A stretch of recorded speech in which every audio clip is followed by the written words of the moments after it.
नमस्कार, मैं आसमान शाह मैक्स हिंदी में आपका स्वागत है।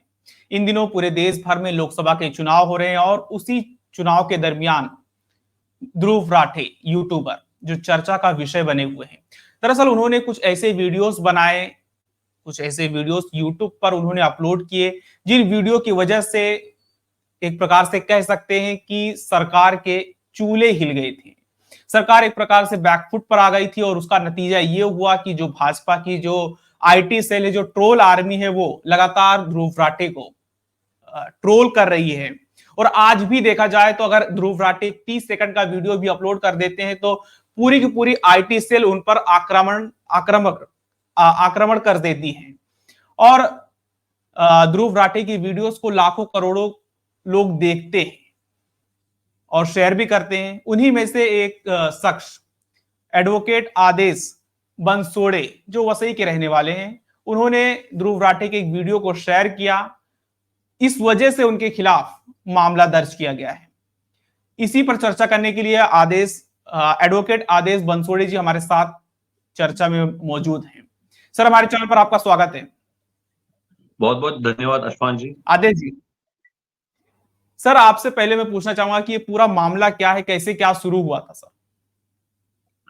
देखिए, ये जो मामला है, मेरे ऊपर एफआईआर हुआ है, जिसमें आरोप ये लगाया है कि 20 तारीख को मैंने एक व्हाट्सएप ग्रुप में ध्रुव राठी का एक वीडियो मैंने पोस्ट किया था, शेयर किया था। ये ध्रुव राठी का ये वह वीडियो है जिसमें ध्रुव राठी ने मोदी जी के बचपन से लेकर अब तक का जो उनका कार्यकाल है, उसकी समीक्षा करने की कोशिश की थी और जिसके चलते उन्होंने ये माना था कि ये फांसीवादी मानसिकता के व्यक्ति है, तानाशाही मानसिकता के व्यक्ति है। तो सिर्फ उन्होंने नहीं, उनके कई सारे समीक्षकों का ये कहना था।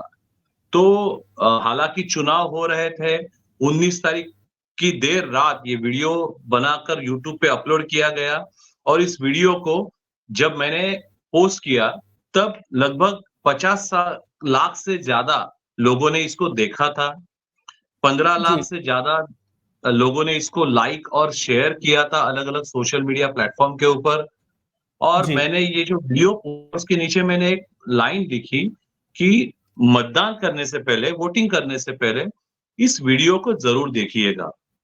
तब इसकी वजह से सरकार जो पहले से डर गई है, भाजपा की सरकार केंद्र की, जो जमीनी स्तर से पूरी तरह से उखड़ती जा रही है, साउथ से लेकर नॉर्थ तक, ईस्ट से लेकर वेस्ट तक, पूरे भारतवर्ष में ये भाजपा के खिलाफ जनता एक आक्रोश के रूप में खड़ी हो रही है, जिसकी वजह से कुछ भाजपाइयों को झटका लगा। हालांकि ये वीडियो आते ही करोड़ों की संख्या में जब इसके दर्शक खड़े हुए, तब इस वीडियो को दबाने का उनको एक मौका वो ढूंढ रहे थे और ये मौका बनाया गया मेरे माध्यम से और मेरे ऊपर ये एफआईआर की गई। एफआईआर में सेक्शन 188 जो आईपीसी का है, उसके तहत ये एफआईआर की गई और बड़े दुख की बात है, जो आचार संहिता की बात कर रहे हैं, उनका ये कहना है कि मैंने आचार संहिता का उल्लंघन किया है। तो आचार संहिता का मैंने आरटीआई मारा था, हमने आरटीआई द्वारा जानकारी प्राप्त की है।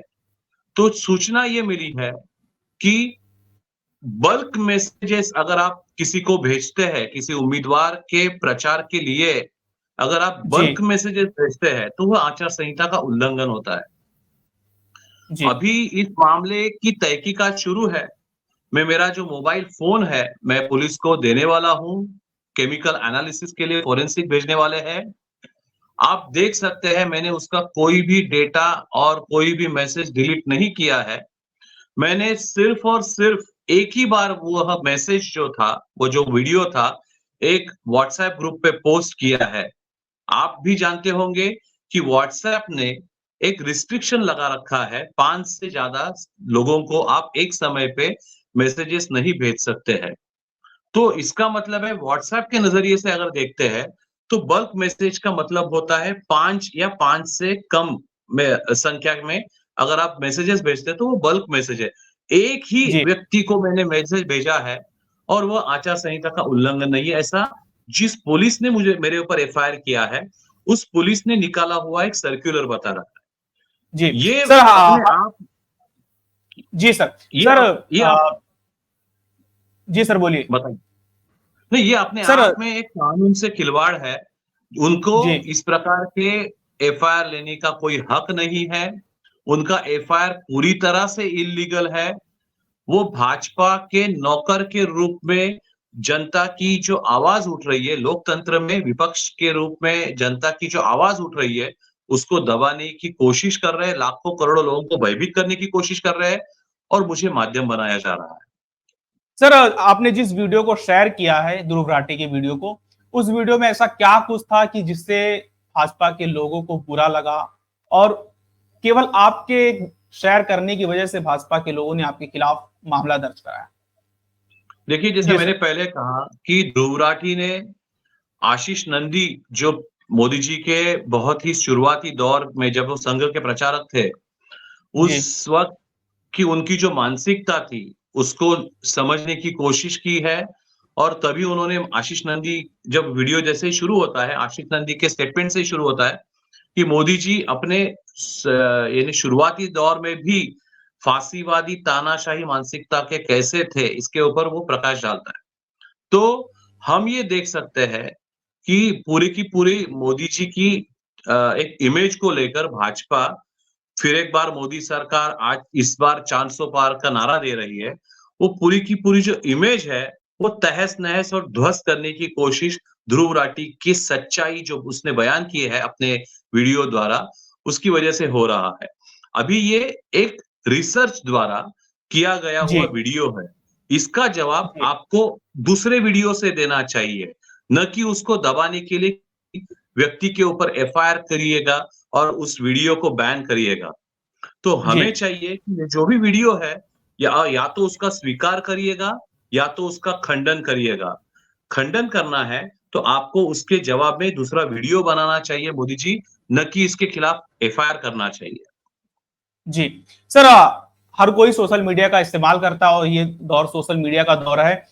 आपको क्या लगता है सर, आप एक एडवोकेट होने के नाते क्या एक वीडियो को शेयर करने की वजह से भी किसी के ऊपर मामला दर्ज हो सकता है? देखिए, सर्वोच्च न्यायालय में ने सुप्रीम कोर्ट ने कई बार ये कहा है कि सोशल मीडिया के ऊपर दिए गए बयान को लेकर, सोशल जी मीडिया के ऊपर किए गए पोस्ट के से लेकर उसके बेसिस पे किसी के ऊपर कोई भी मुकदमा नहीं दायर किया जा सकता है। ये सुप्रीम जी कोर्ट ने और हाई कोर्ट ने कई केसेस में ये स्पष्ट किया है। बावजूद इसके उन्होंने इस प्रकार के एफआईआर किए हैं। तो ये जो एफआईआर है, वो एक डराने के लिए, धमकाने के लिए, दबाने के लिए एक माध्यम के रूप से उसको देखा जाना चाहिए। जी संविधान के तहत जो न्यायालय चलते हैं, इस न्यायपालिका में 1 सेकंड के लिए भी ये एफआईआर टिकेगा नहीं, ये मेरा विश्वास है। जी।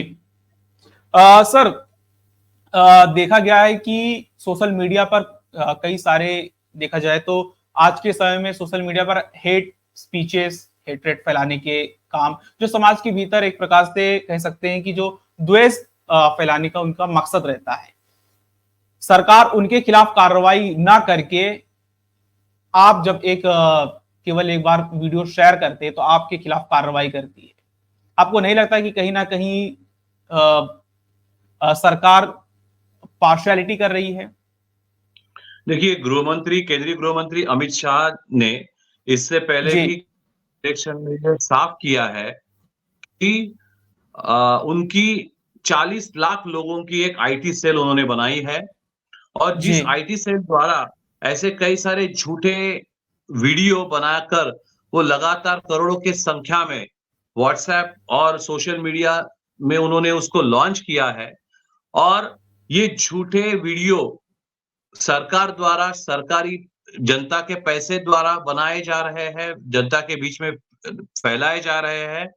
इनके ऊपर एक्शन लेना तो कौन लेगा एक्शन? जब जी सैया बहे दरोगा तो काहे का डर है। तो इस प्रकार से वही लोग जो कर रहे हैं इस प्रकार की क्रिमिनल एक्टिविटी और जब कोई इसके खिलाफ खड़ा होता है, आप देखिएगा ना पूरा का पूरा आप अभी मैक्स महाराष्ट्र की हम लोग बात कर रहे हैं, मैं ऊपर बात कर रहा हूँ। कुछ गिने-चुने लोग हैं, मुझे लगता है मुझे याद है मैक्स महाराष्ट्र के ऊपर भी क उसको भी लगाम कसने की कोशिश हुई थी यूट्यूब के द्वारा। तो कुछ गिने-चुने ऐसे लोग हैं जो गोदी मीडिया, कॉर्पोरेट मीडिया से बाहर निकलकर, चाहे वो रवीश कुमार हो सकते हैं, चाहे ध्रुव राठी हो सकते हैं, चाहे हमारे निखिल वागले जी हो सकते हैं, चाहे और भी कुछ जो चुनिंदा लोग हैं, ये सच्चाई बयां करने की कोशिश कर रहे हैं, क्योंकि जी, लोकतंत्र के अंदर विपक्ष अगर नहीं रहेगा, तो लोकतंत्र खत्म हो जाएगा और वो तानाशाही में परिवर्तित हो जाएगा। तो जी, लोकतंत्र का सबसे महत्वपूर्ण हिस्सा है, हमें सवाल पूछने चाहिए और सवाल हम पंडित नेहरू से नहीं पूछेंगे, जब नरेंद्र मोदी सत्ता में है। हमें सवाल उसी से पूछना पड़ेगा, जो 10 साल से यहाँ पे सत्ता कर रहे हैं। हम उस जी, वीडियो द्वारा सवाल कर रहे हैं कि आप बताइएगा पिछले 10 साल में आपने जनता के हित में कौन से अच्छे काम किए हैं? तो जी, ये जो भी पूछेगा उसको दबाने की कोशिश हो रही है। सवाल जो करेगा उसको अंदर डालने की कोशिश हो रही है और मेरे ऊपर जो हमला हुआ है, मैं ये समझता हूँ एक बड़े हमले का एक हिस्सा है और इसका जो प्रतिरोध है, देश की जनता वोटिंग के द्वारा ज़रूर करेगी। ये मेरा विश्वास है। जी। सर, जब से आपके ऊपर मामला दर्ज हुआ है तो कई सारे मीडिया चैनलों ने आपका इंटरव्यू लिया। आपको कैसा लग रहा है कि आप एक प्रकार से लाइमलाइट में आ चुके हैं? पहले के आदेश में और आज के आदेश बंसोड़े में कोई फर्क आपको नजर आ रहा है सर? देखिए, एक एफआईआर का जो आरोपी होता है, एक्यूज़्ड होता है, जी, हालाँकि समाज उसे गुनहगार के रूप में देखता है। जी, लेकिन मैंने जहाँ तक कॉर्पोरेट मीडिया, अलग-अलग बड़े-बड़े मीडिया घरानों को देखा है, चाहे प्रिंट मीडिया हो, चाहे यूट्यूबर्स हो, चाहे वह इलेक्ट्रॉनिक मीडिया हो, चाहे डिजिटल मीडिया हो, इन्होंने मुझे एक हीरो के रूप में लॉन्च किया है, प्रोजेक्ट किया है। ये क्यों किया है? क्योंकि मैं जनता की जो प्रतिरोध की जो आवाज़ है, उसको बयाँ जी, कर रहा हूँ। जनता जी, चाहती है कि इस प्रकार से मोदी जी को सवाल पूछे जाए। जनता जी, चाहती है कि इस प्रकार से भाजपा को पिछले 10 साल का हिसाब पूछा जाए। अगर जी, ये गोदी मीडिया अगर ये नहीं बताएगी जो जनता चाहती है, तो इनका चैनल कौन देखेगा? इनके पेपर कौन पढ़ेंगे? तो इस यानी गोदी गोदी में बैठने के बावजूद इनको मुझे हीरो के रूप में दिखाना के ऊपर मजबूर हो रहा है और हम प्रसिद्धि से यानी फेम से बहुत दूर रहते हैं। मैं खुद एडवोकेट हूँ, पिछले कई सालों से मैं सामाजिक कार्य में काम करता हूँ, लेकिन मैंने अब तक आप मेरा फ़ेसबुक ढूँढ लीजिएगा, मैंने किसी को भी इंटरव्यू नहीं दिया है, हम इससे बचते हैं क्योंकि मेरा भी खुद का एक मीडिया का बैकग्राउंड रहा है और मीडिया के पीछे जाने वालों के से क्या हाल होते हैं हमने देखे हैं। मीडिया एक ऐसी ताकत है, किसी को बना भी सकती है, किसी को बिगाड़ भी सकती है। जी, तो मैं इससे हमेशा दूर रहा हूँ, लेकिन लोगों को जो पसंद है, वो दिखाना पड़ेगा। इसकी वजह जी, से मुझे हीरो के रूप में प्रोजेक्ट करने के लिए लोग अ, इल मो ग मीडिया के लोग मजबूर हो रहे हैं, जिससे मुझे कोई सुख-दुःख नहीं है। आज भी जी। सोशल मीडिया एक जनता की एक समांतर मीडिया के रूप में उभर रही है और इसको इस्तेमाल करके जनता का जो असली जनवाद है, असली लोकतंत्र है, उसको हम मजबूत बनाकर रखेंगे। सर, आखिर में आपसे एक सवाल पूछना चाहूंगा कि जिस वीडियो को आपने शेयर किया था वो ध्रुव राठी का डिक्टेटरशिप थंबनेल था। डिक्टेटरशिप को लेकर के उन्होंने इंगित किया था कि भारत में जो प्रधानमंत्री मोदी हो वो ऑटोक्रेसी के तर्ज पर काम कर रहे हैं। आपको कैसा लगता है सर, पर्सनली आप एक भारत के नागरिक होने के नाते, क्या वाकई में प्रधानमंत्री मोदी तानाशाह की ओर बढ़ रहे हैं आगे? जी सर। देखिए, मैं मोदी को सिर्फ तानाशाह नहीं समझता हूँ, मोदी एक फ़ैसिस्ट नेता है। फ़ासीवाद और तानाशाही में बहुत फ़र्क है। हिटलर और मुसोलिनी ये फ़ासीवादी नेता थे और इतिहास के अंदर चाहे वो इंदिरा गांधी हो या चाहे और भी कोई नेता हो, अलग-अलग प्रकार के जो सत्ता में आए हुए थे, वो तानाशाह थे। इन दोनों में फ़र्क करना चाहिए।